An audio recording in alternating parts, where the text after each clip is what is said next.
we're going to talk more about this issue of the media and the Democratic Party not taking the opportunity to grapple with their credibility deficit over the way they covered not just a presidential candidate, but a president of the United States with manifest mental decline that you didn't need inside sources to see or know about, that the American people saw about, and that the two groups of people who were in denial about it, the media and the Democrats, ironically stayed in denial about it to help Joe Biden win. And ironically, they helped Donald Trump. They helped Joe Biden win. Ironically, they helped Donald Trump win. And now they're using this new book to suggest they are being honest about what happened, and they're not.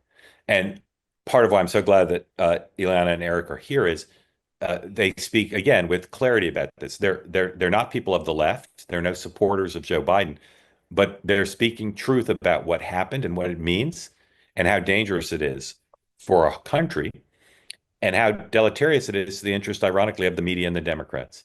So we're going to have a full conversation about that. And again, one of the things I've said is this criticism to reflect the views of truth and tens of millions of people should not just come from the right.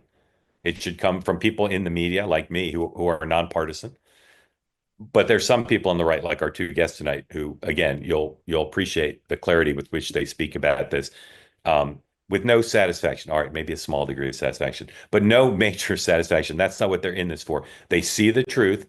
And what's so frustrating to people on the right, not just about the Joe Biden cover-up story involving the Democrats and the media, but about the last maybe 5 decades of liberal media bias, where they have to talk to their friends in the establishment press who say, "Oh no, there's no bias here. Our bias is for good stories, or our bias is for holding the public, the public interest."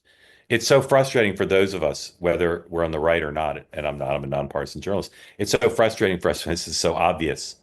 The 50 years of liberal media bias is as obvious as Joe Biden's cognitive decline, and yet you've got people who, to this day, at the major legacy organizations, oh no, there was no cover up, there was no bias. And again, it's almost impossible to explain to someone who doesn't see it clearly. There are people on this platform who understand exactly what I'm talking about, and there are people on this platform who say, "What about Don and Erick's business dealings in the Middle East? What about Donald Trump's shaky hand when he held that glass of water?" I'm all for scrutinizing Donald Trump, promise you. But I'll say again, if you want a Democratic Party and a dominant media with the credibility to scrutinize Donald Trump and to hold him accountable, you need to reckon with what happened when Joe Biden was president. Biggest media scandal in the history of the country, and an extraordinary lack of honesty on the part of the Democratic Party. I'll say again, it's one thing to put someone up for the presidency who's got severe acuity decline. He was commander in chief. And after he resigned, and this never gets enough emphasis, after he resigned, I'm not resigned, after he said he wasn't going to run to be the nominee, go look at the legacy media and see how often did they ask the credible and important question, how could he still be commander in chief?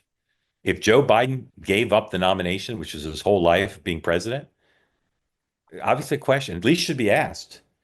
We demand to talk to his doctor. We demand to know if he's had tests for Parkinson's. We demand to know how he's being treated for what obvious decline. They didn't ask any of those questions. Incredible story and interesting story to me. And this new book, instead of spurring a truthful debate, is spurring a phony debate about who in the White House covered it up. That was a delicious video experience. I think you'll agree. Now, what you need to do in return for getting to enjoy that is hit the subscribe button, be part of the two-way community, never miss a thing.